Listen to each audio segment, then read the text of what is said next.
Pada video ini saya akan menjelaskan materi unit 2 yaitu describing product atau mendeskripsikan produk. Bahasan yang pertama adalah product dimension atau dimensi produk. Dimensi produk adalah pengukuran dari suatu benda atau barang. Saat barang di listing untuk dijual secara online ataupun dijual di offline store, ukuran produk umumnya di listing atau ditulis di deskripsi atau pada kemasan. Umumnya ini adalah pengukuran 3 dimensi, yaitu terdiri atas panjang, lebar, dan tinggi yang memberikan konsumen informasi yang lebih baik mengenai ukuran dari suatu barang. Contohnya adalah untuk menanyakan seberapa dimensi dari suatu benda, yaitu what is the dimension of the desk. Jadi untuk menyatakan length atau panjang, jadi panjang ini adalah ukuran seberapa panjang sesuatu benda atau barang dari satu ujung ke ujung lainnya. Jadi contoh jawabannya adalah the desk is 1 meter in length. Artinya meja ini berukuran panjang 1 meter. Kemudian width atau lebar adalah jarak dari satu sisi ke sisi yang lainnya. Contoh untuk menanyakan lebar adalah what is the width of the desk? Artinya berapa lebar dari meja tersebut. Kemudian yang ketiga, dimensi yang ketiga adalah height atau tinggi. Jadi ini adalah pengukuran dari dasar ke ujung atas. Contoh kalimatnya adalah all of these desks are more than 1 meter in height. Artinya semua meja ini memiliki tinggi lebih dari 1 meter. Dapat dilihat pada gambar ilustrasi dari panjang, lebar, dan tinggi, yaitu length, width, dan height. Bahasan berikutnya adalah asking about product dimensions atau menanyakan mengenai dimensi produk. Untuk menanyakan panjang atau length, terdapat beberapa variasi pertanyaan yang dapat digunakan. Yang pertama adalah what is the length of the pool? Kemudian how long is the pool? Artinya sama, yaitu berapa panjang dari kolam tersebut. Jawabannya pun juga dapat bervariasi dalam segi style, yaitu it is 10 meters in length atau it is 10 meters long. Artinya sama, yaitu panjangnya adalah 10 meter. Kemudian untuk menanyakan lebar atau width, pertanyaan yang dapat digunakan adalah what is the width of the land? Atau how wide is the land? Artinya seberapa lebar ukuran tanah tersebut. Jawabannya bisa its width is 45 feet atau it is 45 feet wide. Artinya sama, yaitu lebarnya adalah 45 kaki. Kemudian untuk menanyakan tinggi atau height, pertanyaan yang dapat digunakan adalah what is the height of the sculptures? Atau how high are the sculptures? Artinya sama, berapa tinggi dari patung tersebut? Jawabannya adalah they are all 20 meters in height atau they are all 20 meters high. Artinya ukuran patung-patung tersebut dalam hal tinggi adalah 20 meter. Pada praktis 1, Anda dapat berlatih untuk membuat pertanyaan dan juga menjawab pertanyaan terkait dengan dimensi produk. Dalam hal ini, lemari. Itu dalam hal length, width, dan height. To length, Anda dapat menuliskan pertanyaan untuk menanyakan panjang dari lemarinya dan kemudian menuliskan jawabannya di bawahnya. Bahasan kita berikutnya yaitu vocabulary atau kosakata. Kita akan membahas mengenai adjektif. Adjektif ini adalah kata sifat, yaitu kata yang digunakan untuk menjelaskan kualitas atau karakteristik dari suatu benda. Penggunaan adjektif dalam menjelaskan suatu benda contohnya adalah sebagai berikut. The salary is good. Artinya gajinya sangat bagus. Jadi good di sini menjelaskan salary. Kemudian the stock price is really high. Artinya harga saham sangat tinggi. Tinggi di sini mendeskripsikan harga saham. Kemudian berikutnya, they launch a stylish sofa. Stylish di sini merupakan karakteristik dari sofa yang sedang dibicarakan. Kemudian, she bought some adorable pieces of art. Jadi adorable di sini menjelaskan kualitas atau karakteristik dari pieces of art atau benda-benda seni yang dimaksud dalam kalimat ini.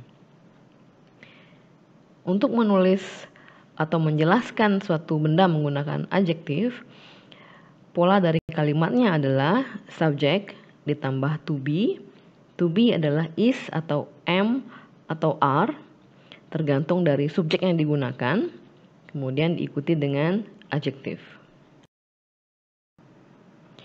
Is digunakan dengan subjek he, yaitu merujuk pada seorang laki-laki, she yang merujuk pada seorang perempuan, dan it yaitu merujuk pada suatu benda atau hewan yang jumlahnya tunggal atau hanya satu.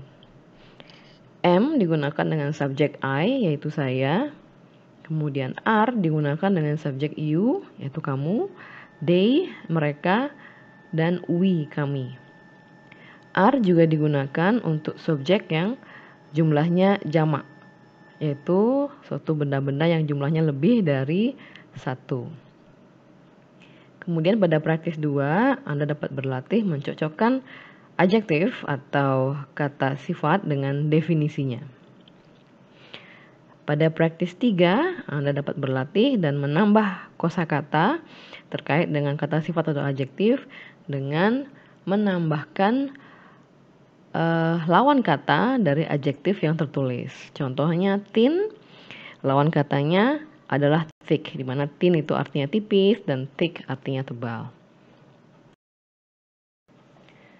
Pada praktis 4, Anda dapat berlatih menggunakan adjektif dengan menjelaskan kondisi terkini dari topik-topik sebagai berikut, yaitu yang pertama menjelaskan mengenai cuaca, yang kedua mata uang nasional, yang ketiga bagaimana situasi politik saat ini, jelaskan menggunakan adjektif atau kata sifat. Kemudian berikutnya kondisi ekonomi saat ini dan juga sistem pendidikan saat ini. Bahasan berikutnya adalah product description atau deskripsi produk. Deskripsi produk merupakan suatu materi pemasaran yang menjelaskan mengenai apa suatu produk itu dan mengapa produk itu layak untuk dibeli. Tujuan dari deskripsi produk adalah untuk memberikan konsumen informasi terkait dengan fitur-fitur dan juga manfaat-manfaat dari suatu produk sehingga mereka tertarik untuk membeli. Pada praktis 5 disajikan deskripsi produk yaitu MacBook Pro dan juga Holiday yaitu gel hand wash. Silahkan Anda membacanya, kemudian jawablah pertanyaan-pertanyaan berikut.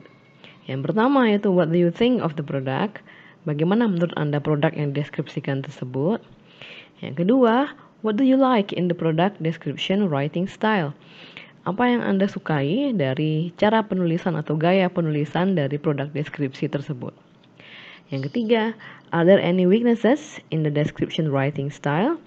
Apakah ada kelemahan dalam gaya penulisan deskripsi tersebut? Dan yang keempat, does it encourage you to buy the product? Apakah deskripsi tersebut mendorong Anda untuk membeli produk tersebut? Pada praktis 6, Anda dapat berlatih menulis deskripsi produk yang Anda jual dengan gaya penulisan Anda sendiri. Jika tidak, Anda juga bisa menulis produk yang Anda miliki. Bahasan berikutnya adalah product review atau review produk atau testimoni mengenai suatu produk. Product review merupakan realitas baru dalam perilaku pembelian oleh konsumen. Perilaku ini sebagian diakibatkan oleh peningkatan dari aktivitas online commerce atau e-commerce, di mana konsumen terekspos pada risiko yang lebih tinggi saat mereka berbelanja online dibandingkan dengan berbelanja offline. Produk review yang ditulis oleh konsumen terdahulu memberikan informasi yang jujur dan juga penting yang dapat membantu konsumen untuk menurunkan ketidakpastian dan risiko. Sehingga review produk membantu konsumen dalam membuat keputusan pembelian. Saat menulis review produk, terdapat beberapa poin yang perlu untuk diperhatikan. Yang pertama adalah Anda perlu menjelaskan janji atau klaim yang dibuat oleh produsen terkait dengan produknya. Kemudian membandingkannya dengan kinerja sesungguhnya dari produk tersebut.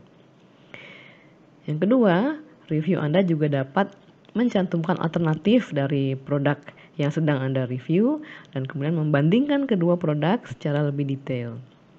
Hal ini memberikan informasi yang lebih baik kepada pembaca sehingga membuat review Anda lebih bermanfaat. Yang ketiga, jadilah netral dan juga jujur dalam evaluasi Anda terkait dengan pro dan kontra produk tersebut dan juga apa yang Anda sukai dan tidak sukai dari produk tersebut. Kemudian terakhir, tulislah statement atau pernyataan evaluatif atau kesimpulan yang mengindikasikan apakah Anda merasa produk tersebut memberikan nilai yang baik atau tidak. Berikutnya yaitu praktis 7, Anda dapat membaca contoh review produk yaitu Samsung Galaxy S9. Setelah membaca panduan penulisan review produk dan juga contoh review produk, Anda dapat menulis review produk yang baru saja Anda konsumsi atau baru saja Anda beli. Cantumkan seluruh poin-poin yang dijelaskan pada panduan penulisan review produk yang dijelaskan di halaman sebelumnya.